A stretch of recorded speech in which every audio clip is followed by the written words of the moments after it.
malaki na siya. Parang kailan lang, ang liit-liit niya. Ito, ganito pa kaliit yun eh dati. Oh, nung nakita ko. Ganyan siya. Wala na. Andun pala sa dulo. Ayun mo. Ayun pa o sa dun. Ay, ang sakit sa mata. Hindi nakikita yung naka... Nag-letter C na siya.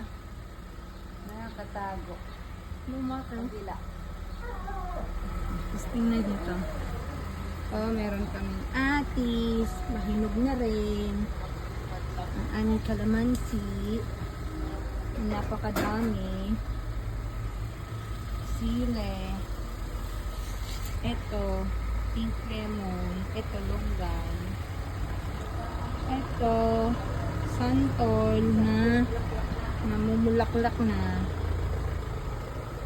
Ito, avocado na walang buto. Tapos ito, kalamansi. May ibang klaseng kalamansi. Tapos ito, pumelo na may bunga. Ang dami niyang bunga. Isa, dalawa, tatlo, apat. Wala na, 4 lang pala.